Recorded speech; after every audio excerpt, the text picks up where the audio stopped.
So in this podcast, I definitely want to go over how you have so many rental properties. But before we dive into that, kind of describe how did you get into this process of like entrepreneurship and real estate? Were you always a guy that hustled, or was it something that you kind of developed over time?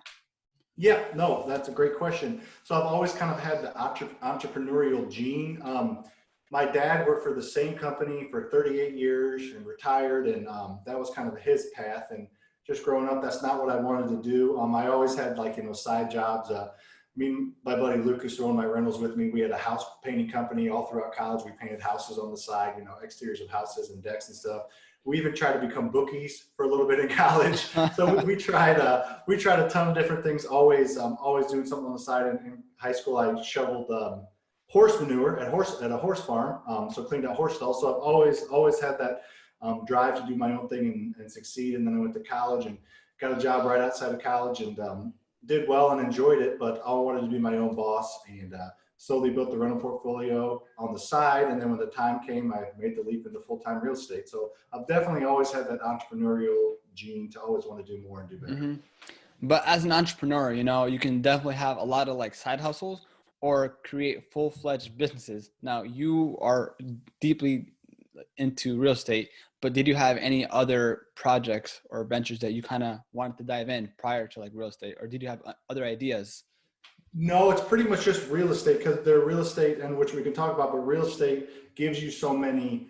It's not really, it's a side hustle for sure. It can be, but you can wholesale in real estate. You can have rentals in real estate. You can fix and flip in real estate. So there's so much different things you can do in the real estate realm that provided enough. I get what you're saying, kind of, you have a bunch of little side hustles now, and then there's so much you can do in real estate. So that's kind of real estate, and then a bunch of side hustles within real estate. We have a storage facility that we're developing right now and building. So there's so many things you can do in real estate that's enough to scratch that entrepreneurial itch for me for sure. Mm-hmm. So I don't know too much about real estate, but from what I've heard, what I see on YouTube and whatnot, is that you save money, right? Hopefully you don't have any like debt. You save money, and then you can invest in a rental property, right? You put a down payment, and then you can use it as an asset. But looking at your content, what you do is you borrow other people's money as an investment, and you just buy a lot of houses as much as possible. I think you're aiming, or you have like 250, or you're aiming for 200 a year. Yeah, so just a quick little background on myself, and then I can talk about how I teach other people to buy real estate without using your own money. It's kind of my catchphrase. I just started teaching real estate and talking about it. I was kind of tired of the fake gurus, you call it, people that have 2 rentals or 3 rentals and are charging 10 grand for a weekend course. So I decided to get into it. So that's what I do I teach what I do, and it kind of caught how I invest in real estate without using any of my own money. That phrase kind of caught on. So that's kind of what I'm known for. But so a little bit about myself. I own a rental portfolio of worth a little over 11 million now. It's 115 rental doors. There's actually 118 now. And then my partner, Brian, who's partners in the business as well, he has a rental portfolio worth about 14 million. So combined, we have a $25 million rental portfolio. We've done all that in the past several years. And I also own a house buying company, Faster House, that buys 200 houses a year. We wholesale about 125 and rehab 75. So got the rental game, and then also have the active income of buying 200 houses a year that we sell those and don't keep them as rentals. Wait, quick question. When I think about wholesale, right, I think of you go to Alibaba, for example, for a product, and you buy things in bulk that are cheap.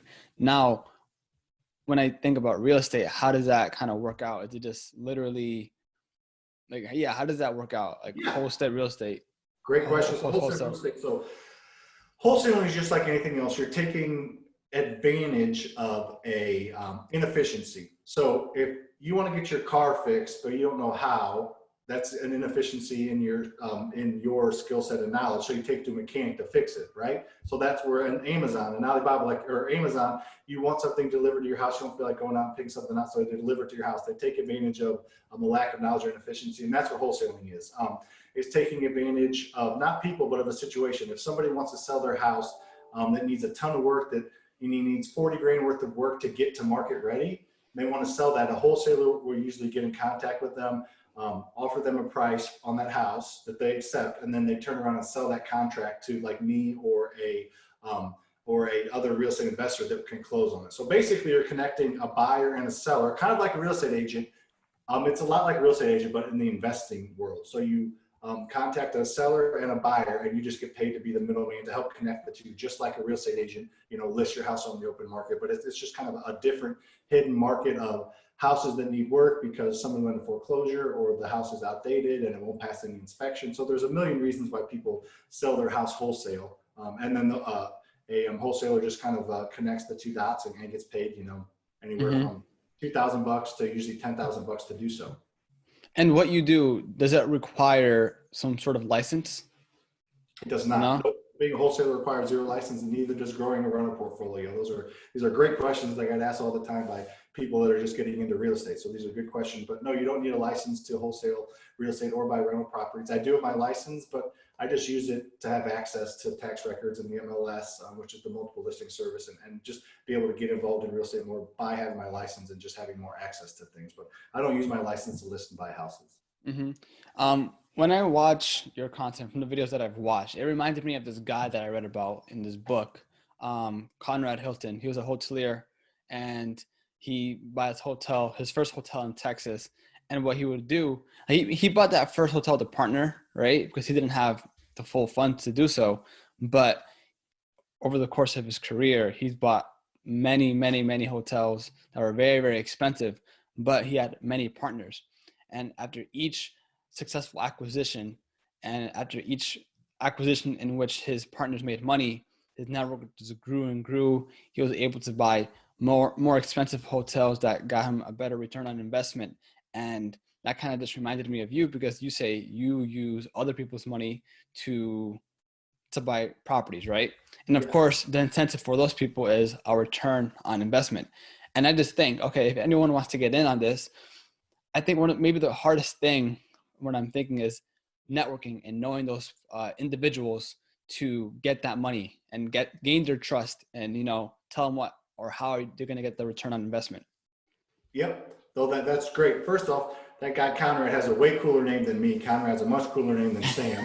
But yeah, let's talk about that. Let's talk about how to get those connections and kind of the first steps if you want to get into real estate, and then we can talk about how I use other people's money to buy rental properties. It's called the BRRRR method or BRRRR strategy, which if you see my YouTube channel and stuff like that, you kind of understand it a little bit. But in order to get and use other people's money, like you said, to get that funding sources can be the initial hurdle to get other people's money.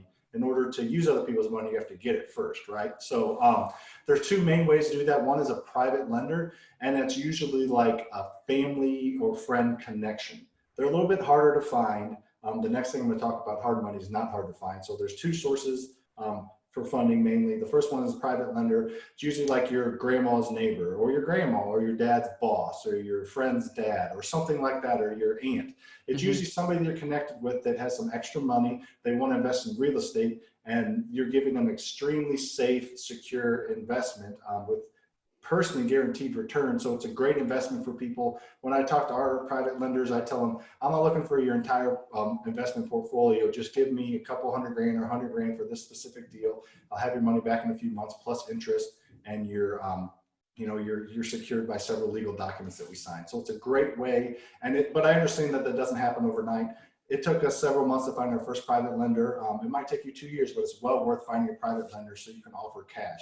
Having a private lender or hard money lender in your back pocket allows you to offer cash when you're offering to buy houses.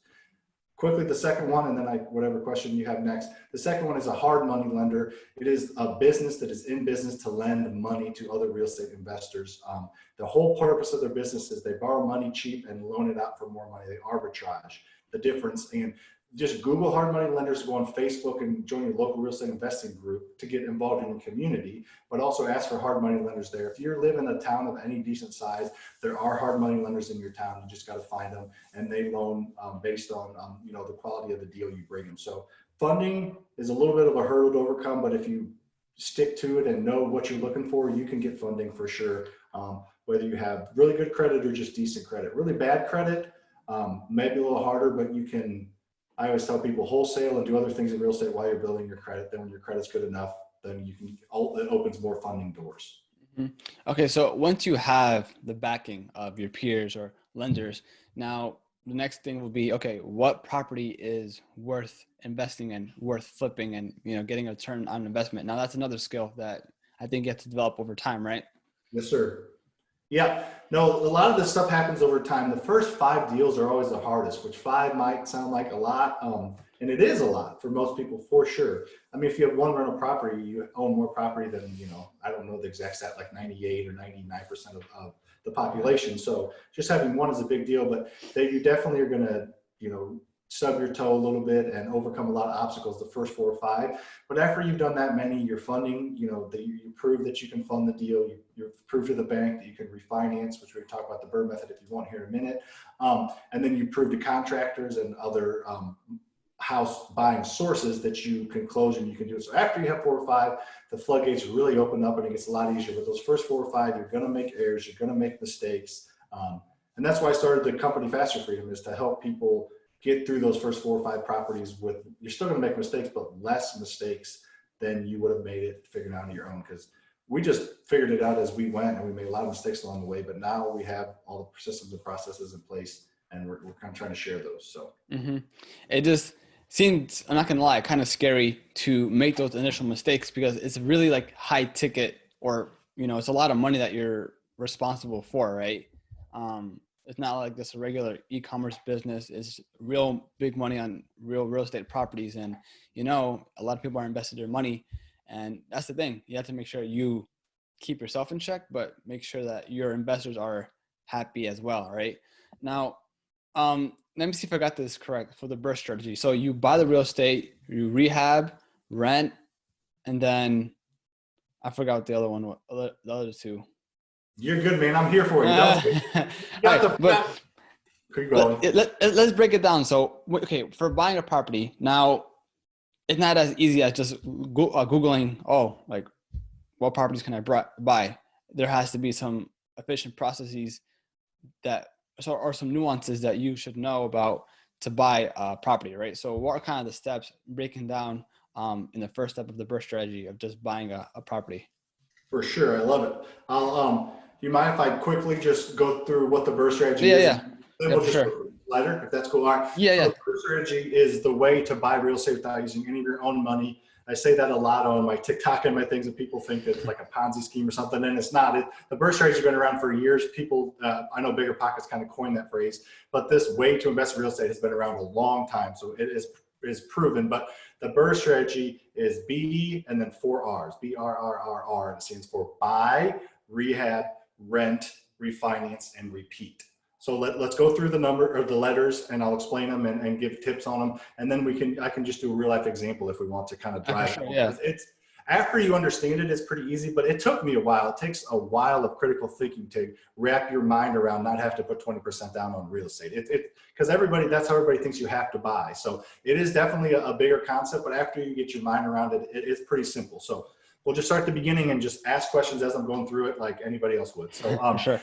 First step is buy, and you have to buy a property at a discount. You can't just go buy a house that's rent ready or somebody's living in that's a perfect condition, because you have to buy at a discount in order to add value for the next step. So the first step is buying a house at a discount. That's way easier said than done. You can't just go drive around and see a for sale sign and call them. They're probably houses in good shape. That's why it's listed on the market, because it's in good shape.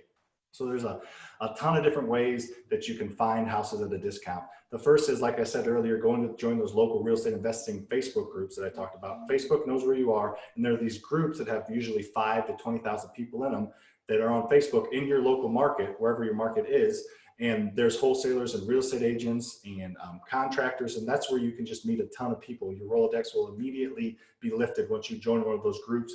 And also going to meetup.com and join your local real estate meetup groups is a great way to, it's usually have a monthly meeting where you can go and meet. We have one in our town where you can go and meet other real estate investors, because you're gonna need somebody to help you out along the way. You got this podcast trying to help people. I have all my stuff, my YouTube and everything to try and help people, but you need to connect with people in your local market. So it takes a while, but you have to buy a house at a discount is the main thing, and getting involved in your network and getting to know other agents and wholesalers. And you'd be surprised at how you find houses. Then we can move on to the rehab stage, but you'd be surprised. I mean, we buy 3 or 4 houses a year from a bowling alley owner, because on top of above his bowling alley says, Ben buys houses, and then he, so it's a, smaller bowling alley. He's got leagues. He knows everybody. He has several hundred people that he knows every week go through the bowling alley. And then when he finds out that somebody's parents just passed away, or somebody's parents just moved into an assisted care facility or something like that, he says, well, I'll offer you cash for your house. Then he brings it to us and we offer cash. Mm-hmm. And like mold remediators are great because they come across houses that have a ton of mold that some people just say, this is infested with mold, I'm done with it. So you just got to get to know people that come across houses. Real estate agents, obviously. Elder law attorneys are great. Somebody moving into a senior care facility, that house hasn't been updated in 40 years. An agent doesn't want to list it on the MLS. It's got shag carpet. It wouldn't pass occupancy. There's a crack in the foundation. They don't want to sell it on the MLS. So that's where we come into play. So that's just a couple ways how you buy a house at a discount and use somebody else's money for that. We can talk about here in a minute. The hard money lender, private money lender, and then you rehab it. You have to add value. That's the second R. So you buy with somebody else's money, then you rehab it. You get it up to market value, up to snuff, using that same other person's money. And then the next step is rent it. You get it rented because you're getting ready to take out a mortgage on it on the next step. So you're gonna have a mortgage every month to pay, then you have taxes, insurance, maintenance. So you have a bunch, once you own this property, you have a bunch of expenses every month, which is what scares people. So the next step is that R is getting it rented. So you get it rented, you get a tenant in place, you prove that it produces cash every month, more than your monthly expenses, then you take it to a local bank and they will write you a check, most will, for 80% of the appraised value. And you take that check, that 80% of the appraised value, cashier's check, and they write you a freaking cashier's check. It's nuts. So then you take that cashier's check, it's just cash, and you pay back that person who lent you the money to buy and rehab the property, plus interest, and they're gone. They got their money back, plus interest, they're gone. Now you have a mortgage on the property that the tenant's paying the note on, plus all your expenses, and then the last R is repeat. You can do that as many times as you want because the private lender, hard money lender that you gave them their money back, why would they lend it to you again? You just proved that you could do it. So they're going to keep lending you that money as much times as you want. I'll put numbers to it and then poke holes and whatever stuff didn't make sense that I explained. So this is an example. We just did this house. We bought it for 90 grand with somebody else's money, a private lender. We put 20 grand into it. So we had $110,000 of his money. Steve is the guy's name. $110,000 of Steve's money in the deal. And then we got it rented for $1,500 a month. Then we took to a local bank. They appraised it for $150,000 because that's what it was worth because we bought it at a discount and improved it. They wrote us a check for 80% of that, which is 120 grand. And if you don't have short-term memory loss, you understand we had 110 in it. And we just got a check for 120. So we paid Steve back his 110 plus 5 grand interest. So we had $115,000. We paid him, and we got to keep 5 grand on this deal. We pocketed 5 grand. We made 5 grand on the rental. And then we had a rental property that was rented every month. All our expenses are paid plus interest. And then we can repeat it as many times as we want. So I just talked a lot. Hopefully that kind of made sense. It's hard to explain if you don't have like a whiteboard, but did that make sense? What didn't make sense about what I just explained? So I try to wrap my head around as many of the concepts that you threw at me. It's a lot of information, but let me ask a few questions. First of all, what's an MLS? MLS is the multiple listing services. So when you list your property normally with a real estate agent, it goes on the MLS and gets blasted out to everybody like Zillow, Trulia, Redfin, all those national websites, they all take their data from the MLS and the tax record. So the MLS is the realtor way to list properties and buy properties. Everything a realtor sells goes on the MLS. Okay, that makes sense. It's just like a website. It's like Zillow, but for realtors kind of. Okay. And in terms of the rehab, now, how do you determine what you would need to, like for rehab, do you only fix things that need fixing or do you renovate other parts? Like, for example, if you want to renovate the kitchen and you put $10,000 into the kitchen, is that $10,000 going to be directly proportional to the extra value that the house is? So if you put if the house is 100K and you put 10K into the kitchen, is the house now going to be worth 110K, or are there other factors that make the prices maybe even go higher? That's a great question. So it kind of depends on what you're doing, but that is an awesome question. So not everything is probably directly proportional. There's not like exact percentage of if you update this bathroom or this kitchen, how much it adds value compared to how much you put in. But you just need to get the house livable, and you're taking usually a non-livable or super outdated house and you're updating it and making it nice. And if you put 10,000 in the kitchen, just shooting off the hip, that'd probably add close to 10,000 in value if you're going from maybe more, because you're going from an old crappy kitchen that doesn't work to a kitchen that works. Like when people think about upgrading their current kitchen, you have a kitchen in your house that you live in, and it works fine, but you upgrade it, right? You put 10 grand into a current kitchen. You're not going to get all that 10 grand back because you went from a working kitchen to a little better working kitchen, as opposed to going from a not working kitchen to a working kitchen. So there's no direct proportion or commonality, but everything you do will definitely add probably at least what you put into it when you're making something not working to working. So it's different than renovating a current working house. And we usually like to repair as many things as makes sense. I'm not going to put heated bathroom floors and marble countertops in a $150,000 house that I'm going to be renting out. But I do put nice ceramic floors and granite countertops in the house because I want the tenant to want to live there. When you take it to a local bank and get it appraised, it needs to be nice. You need to prove that you added value. So it'll appraise for more if you make it a little bit nicer. The tenant will want to live there. You'll get more rent. So all kind of evens out. We don't like go to the nines on our rentals, but we make them pretty nice. We touch as many things that make sense, that will add value, and that will reduce maintenance. Like we don't put carpet in if we can avoid it. We put vinyl plank. It's about twice as much you install, but when a tenant moves out, you clean vinyl. When a tenant moves out, you usually replace carpet, if that makes sense. So we're trying to cover all the maintenance items in our repairs initially that we can, rather than down the line. Yeah. And okay, all these questions are probably like very, very intuitive, but for me or for the average Joe listening that wants to know more about this, I think they can get a lot of value. So in terms of like hiring people to fix the homes, now what resources, like where do you go to find people to do that for you? Well, these are all great questions. These are questions that I get asked all the time. So yeah, these are all great questions. So the best thing, so everything we say, we kind of have like the system and processes in place. Like I said, we've done it a lot. We've stubbed our toes several times, but then now we're getting pretty good at it. So everything I say kind of all ties together. So earlier I said, join those local real estate meetup groups, or those local real estate investing groups on Facebook, and go to your local meetup groups in person. That's where contractors hang out. So there's roofers and flooring guys and window people and siding people and all those trades that go to those groups because they know that there's investors at those groups that are going to be doing multiple deals a year. So that's great places you can go if you join those local real estate investing Facebook groups and say, anybody know a good roofer? I promise you, within an hour, you'll have 4 or 5 different people's suggesting roofers that they use. So that's a great way to overcome, because at first I didn't join those groups, and I was on Craigslist or just yellow pages online and just calling people and getting a good contractor and keeping using him and having 2 or 3 bad contractors. All right, not using him next time. So there's a lot of trial and error when it comes to contractors, but joining those local groups get you in front of wholesalers and real estate agents, but it also gets you in front of contractors. And the last thing on that is, if you get a good contractor, treat them fair, and ask them for referrals. A really good roofer probably knows a good siding guy if he doesn't do the siding himself. And the siding guy probably knows a good window guy. And the window guy knows a good flooring guy. And the flooring guy knows a good painter. So you can get a lot of your trades from one good contractor, but you have to treat that contractor well, and you have to pay him on time and respect and communicate with him, or he's not going to give you his good referrals. If you treat him like crap and don't pay him on time or don't communicate what you want done, he's not going to give you his flooring guy that he likes to give out. So you treat him well, and then it all just kind of comes full circle, if that makes sense. Yeah. And I think if you're doing this repetitively, 200 homes a year, you probably might use the same group of guys too. So you kind of build that loyalty, you know what I mean? You're 100% right on that. Yep.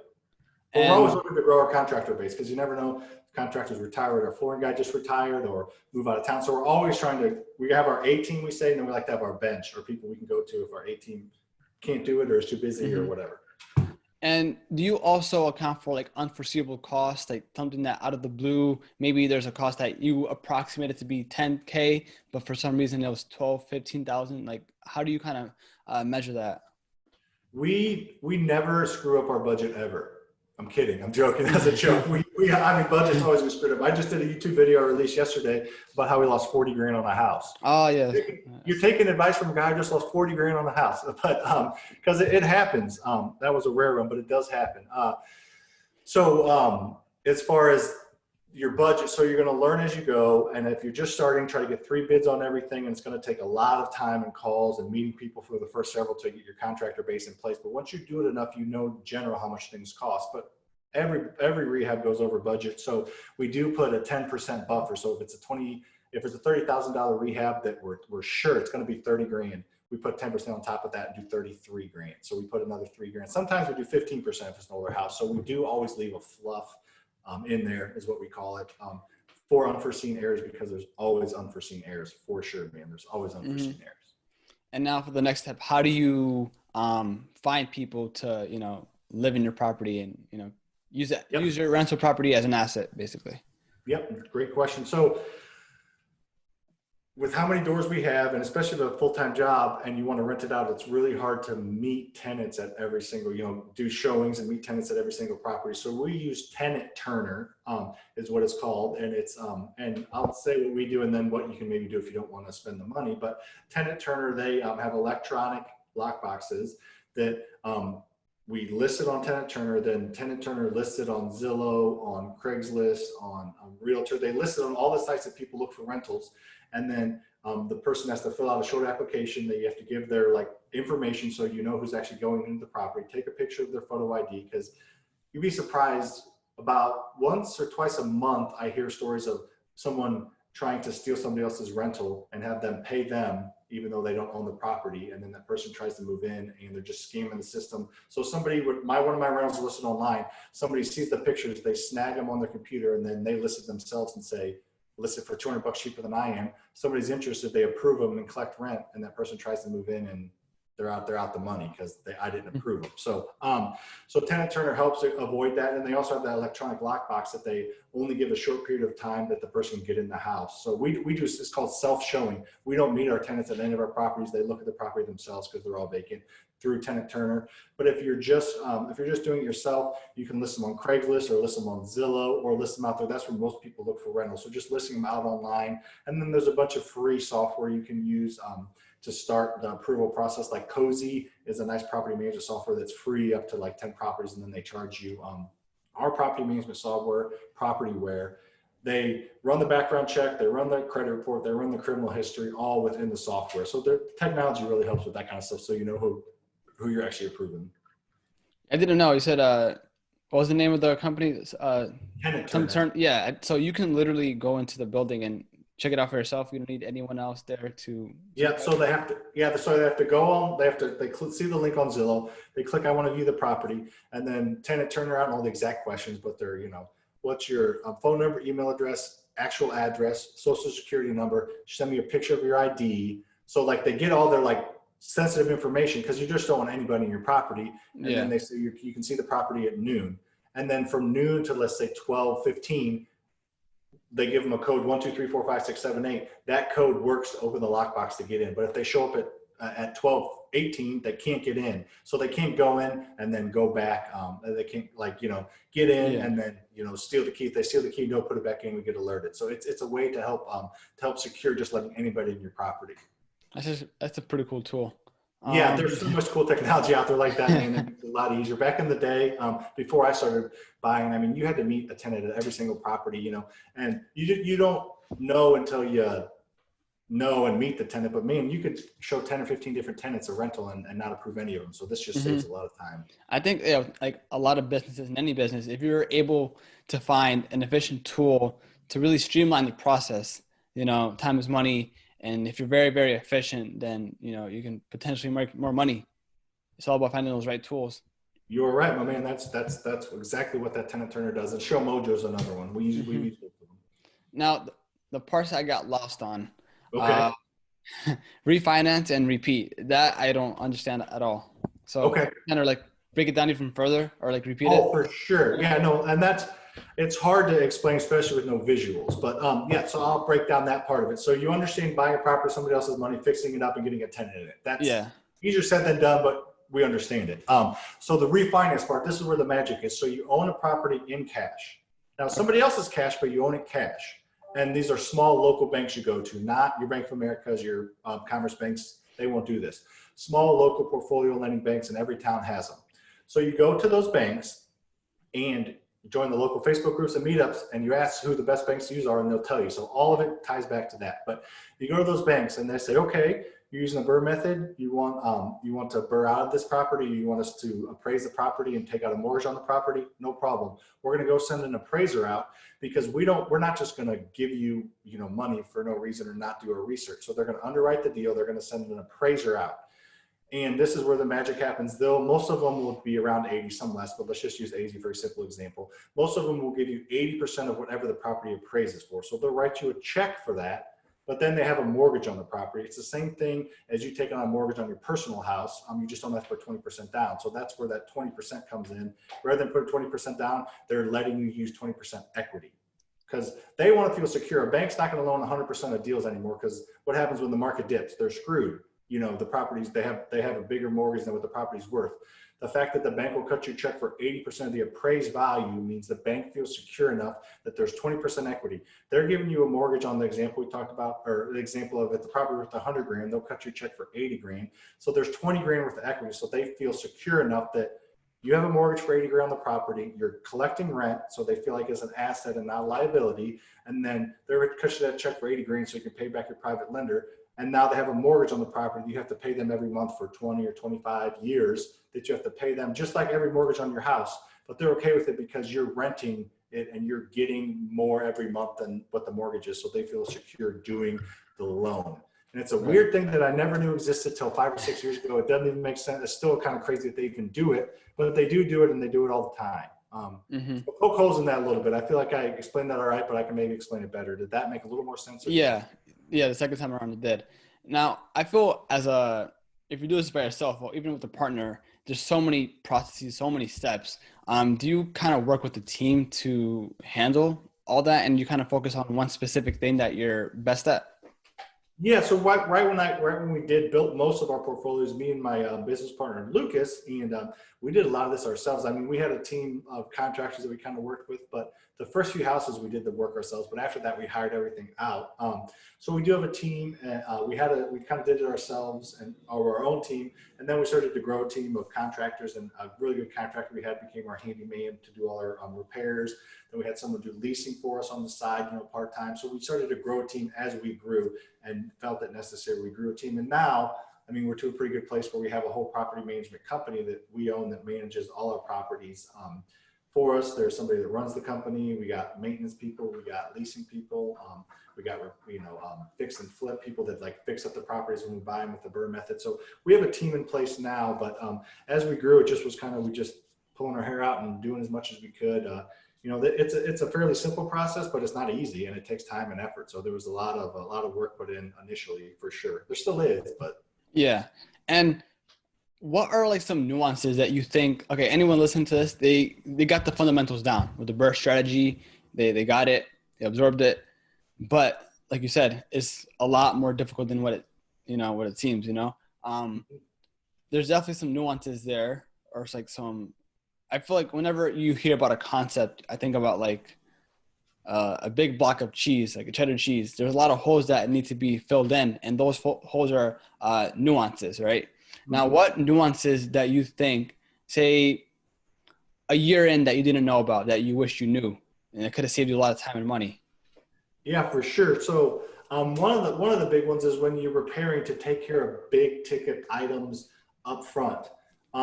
If the HVAC is on its last leg and you decide not to fix it during the rehab to save money, and you refinance out, the initial money's gone, and you're making $200 or $300 a month cash flow at the very end of it. And then a year down the line, the AC goes out and it costs you $4,000 to replace the AC. That $4,000 comes out of pocket. You don't have anybody else's money anymore because it is, you've already paid that person back and you own it. So taking care of that bigger ticket item up front makes a huge difference, because that $4,000 comes out of pocket. I mean, you do the math that you're making $200 a month, which is pretty common. That's $2,400. So it's going to take you almost 2 years of cash flow to pay for that AC. Now, granted, the property value is going up and the tenant's paying the note down, so you're still getting equity, but your cash flow for a year and a half just went away. So taking care of those big ticket items up front, because if you put a brand new HVAC in, it's probably going to appraise for a little bit more, not a full amount, but if you did your homework, you'll get all or most of that money back when you refinance. And then that AC that you financed, is financed over 25 years, however long your note is on the property, as opposed to just coming out of cash. So that's a big one, is just repairing the property properly from the get-go. And another is just to get multiple funding sources is huge. So get private lenders, hard money lenders, however many funding sources you can, pull out a HELOC, however many funding sources you can, so that money's not an issue. That takes time. But it sucked at first to have one real good project going and then come across a screaming deal and you just can't pull the trigger because you don't have the funding. So it takes time. It doesn't happen overnight, but if you got a good private lender, work to get another one, work to get approved with a hard money lender. Just work to get as many funding sources as you can, because it just makes a big difference when money is less of an issue. It's always going to be an issue, but it can be less of an issue. And in terms of competition, you know, I'm pretty sure there are other people doing what you're doing in your city. And, you know, in that case, do you have to outbid for those potential properties that you want to invest in and do your strategy, the BRRRR strategy? Yeah, for sure. So yeah, there's a ton of competition in every city. St. Louis is, I mean, we're probably average, but there's some less, but there's way more competition than we have. So what we do is we spend about 20 grand a month in marketing to try and get in front of the deals first and be the first one that gets the deals.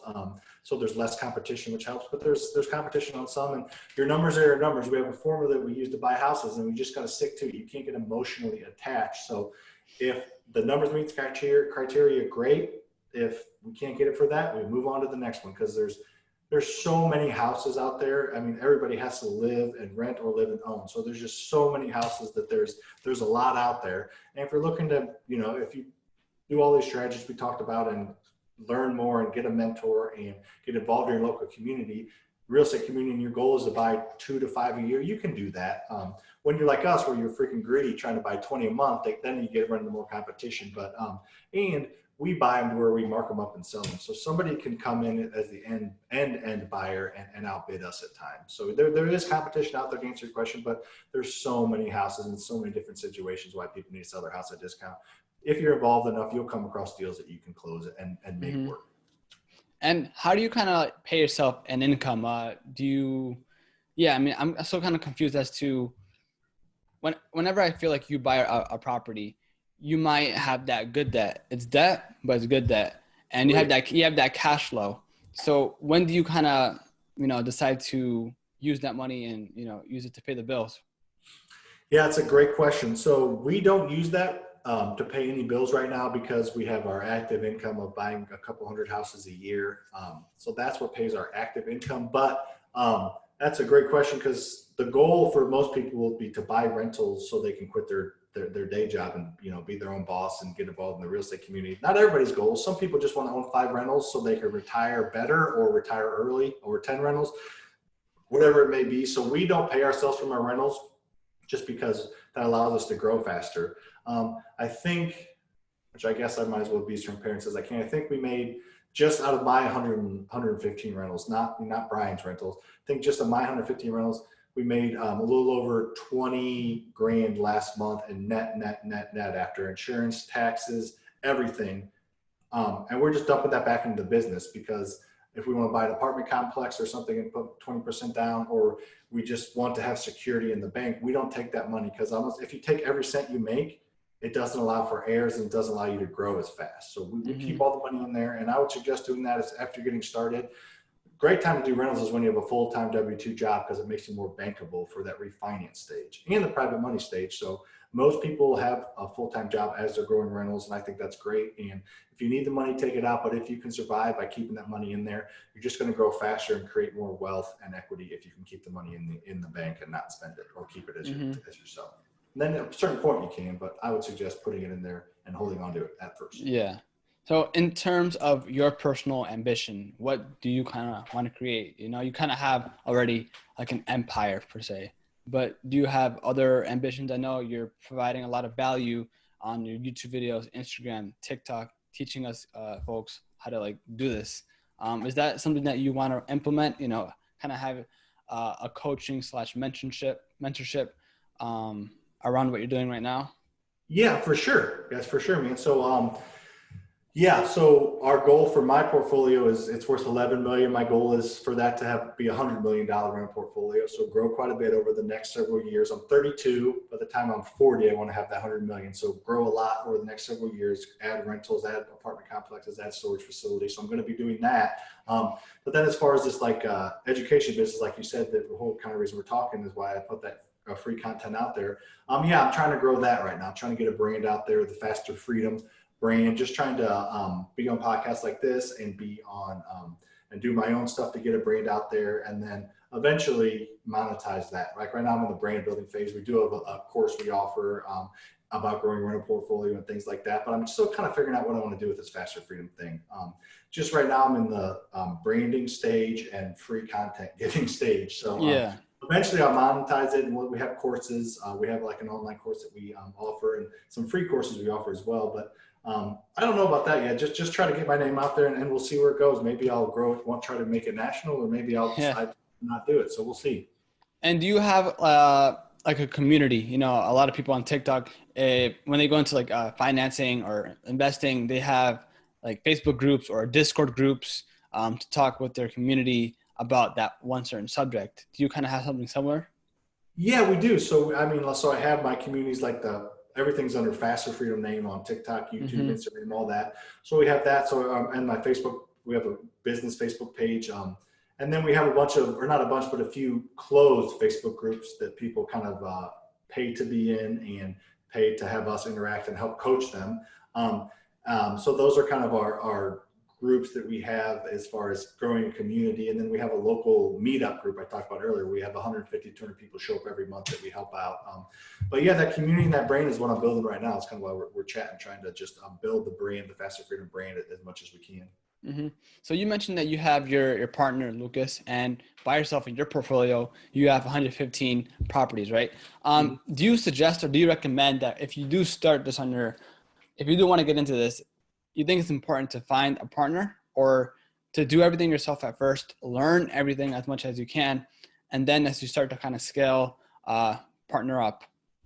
A great question. So I think I'll give an answer. I mean, it kind of depends on what your goals are and if you have a good partner in mind that you know and trust. I wouldn't be where I at, and we wouldn't be where we at if we didn't have each other to bounce things off. You need to have someone that you trust. Friendship comes first in our case, and then that you have a yin and a yang. Like my skill sets offset his skill set. So if you're both really good at one thing, then eventually you're going to be like, why do I need this person? So I kind of do the marketing, the sales, the negotiating. Lucas does the like the day to day and the financing and the operations, and he kind of runs a lot of the things. And then I he's really good at systems and processes, and I'm not. And I'm good at marketing and negotiating and getting deals at a good discount, and he's not as good at that. So we help even each other out. And as we were growing, there's been so many ups and downs, and there still are. But it seems to be like when I'm down, he's up and pulls me up. And then if he's down about something, I'm up and I'll pull him up. So just having that person to help push you along and be like, should we buy this? If you have somebody else that says yes, it just feels more confident as, should I buy this? And nobody's in the Mm-hmm. room. It's like, well, I don't know. But if I say, should I buy this? And somebody else is in the room and they say yes or no, it just gives you that confidence to do it. So I would, and I know partnerships can go bad and all this kind of stuff, and you hear horror stories, but I would strongly suggest a partnership if you have someone that you know and trust, and that, like us, friendship comes first. If it doesn't work out, which obviously it's worked out pretty well so far, but you never know. Mm-hmm.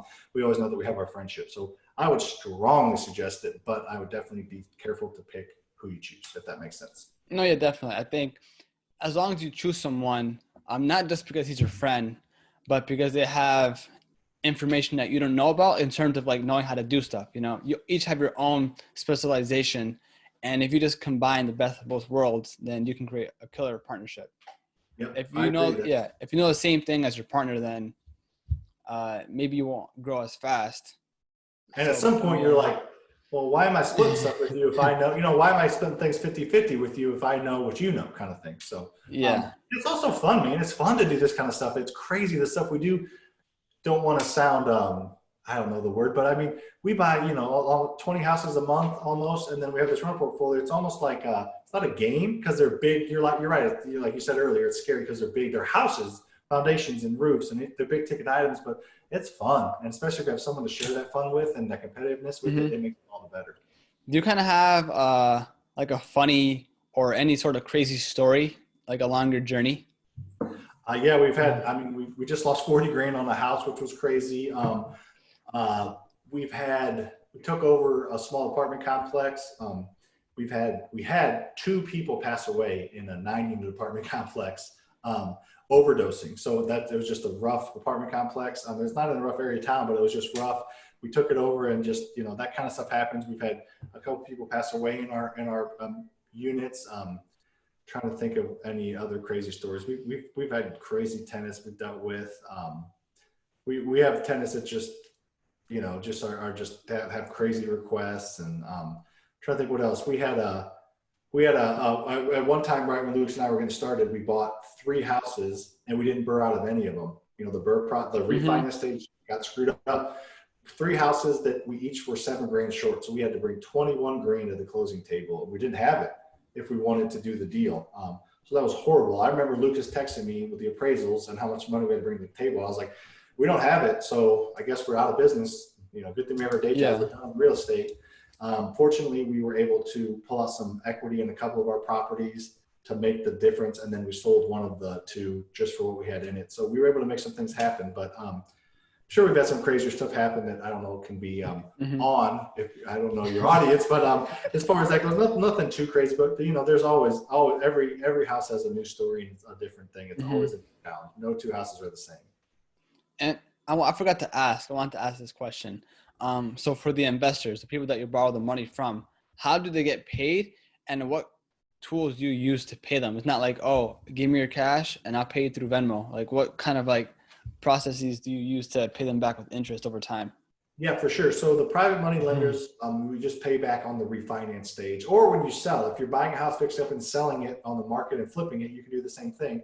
We borrow their money. They write a check to, whatever, AV LLC, whatever your LLC is. They write a check to that, and then in that LLC, you buy the property, and they write a check to AV LLC for 100 grand.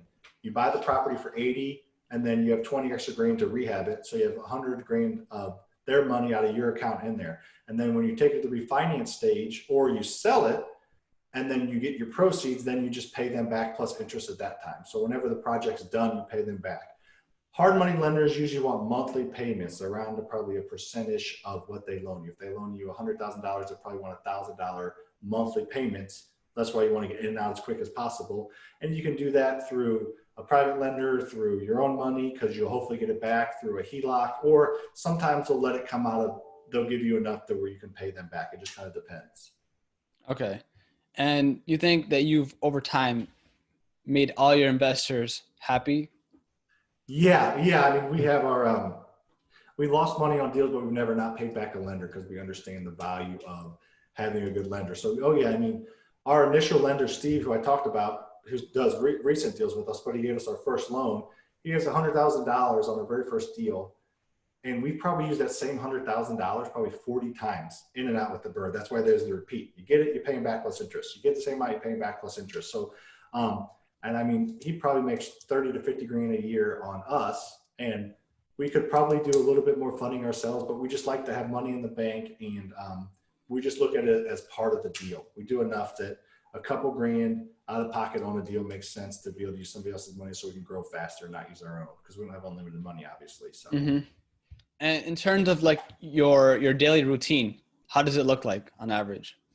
Yeah. So usually we have quite a few meetings because of, like I said, we got our property management company, our flipping company, and this education company. So quite a few meetings throughout the week, but usually getting up, working out. My daughter and wife sometimes are sleeping when I leave the house, sometimes not. And then just driving into work and just getting going. Have a meeting or whatever in the morning, and then just we have 4 full-time buyers in our house flipping company, so helping them look at deals and approve deals, and hey, I think this house is worth this, can you confirm that before we make my offer? Doing that, and then create content. The TikTok and YouTube and all this stuff, it takes time to create content. It really does. It's kind of almost silly, but it does. Like making a TikTok video takes an hour if it's going to be a good one. So my job is to grow the education business. Lucas is kind of running the flipping company, but so my job is grow the education business and just creating content and helping the other businesses grow, and then heading home and looking at houses and all that kind of stuff. So Mhm. nothing too crazy. Just like any other job, you try to put in a good 10 hours a day and just work your butt off and, For sure. just make progress as it goes. And you didn't go to school for all of this, right? You kind of No, learned on yeah. the spot. No, we learned as we went. I went to school. I went to college, which is almost taboo these days. People say you don't need to go to college, but I went to college. I got a marketing degree. So I guess maybe the concepts and the general feel and maturing when you're 18 to 21, you mature. So that was good. But yeah, I didn't learn any of this in college. I guess I learned a little bit about finances that probably have helped and marketing maybe, but nothing about houses. I didn't know anything about houses when I got started. We bought our first house. Real quickly, I thought you had to put 20% down on every house you bought. When I bought my first house, that's what I thought. So we bought it to fix it, flip it, and sell it, and then put 20% down on the next one. So I thought for every one rental, I had to buy two houses because I had to make a profit. But as we bought it, we learned about the BRRRR strategy and ended up burning out. But yeah, I just learned it all on the fly. So that's why I'm trying to help other people. Yeah. So just watch my YouTube and you'll know more than I knew after I had 5 or 10 properties. So No, that's crazy because it just, for anyone listening or anyone who wants to get into real estate and use the BRRRR strategy, it kind of gives them that added motivation that, oh, you don't need to go to college for this. You can learn. Of course, it's going to be extremely difficult, but you can still learn. You don't need a 4-year degree as long as you take action, start now. And if you're serious about it, start doing your homework. that's right. You don't need a license either. So yeah, Mm-hmm. it takes time, determination, effort, courage to persevere, all that kind of stuff, but it can be done. And if I can do it, I promise anybody can do it. Obviously I'm not an idiot, but I'm not like super, super smart. If I can do it, anyone can do it. I promise. It's more determination and discipline and perseverance than honestly knowledge. You just have to get the knowledge and then just go do it and have perseverance. And anybody can do this. I help people do it all the time. It's so exciting because the power of real estate is insane. Your net worth explodes, your cash flow explodes. You have equity you can tap into. We cashed a check for 880 grand earlier this year, just pulling out some equity out of our portfolio. So the power of real estate can do is just mind boggling. So I love to talk about it and tell other people about it. Mm-hmm. And before we finish up here, do you have anything that you want to mention that we haven't shared yet? I don't think so, man. Like I said, there's no big sales pitch or anything. I'm in the wealth or the brain building stage. Wealth building is always on my mind, so I thought of that. But no, just I appreciate whoever's watching. If they get anybody, go to my YouTube. That's free, obviously. Faster Freedom on YouTube. Go check that out. Comment on it. YouTube algorithm really likes comments, so please just comment on the videos if you don't mind.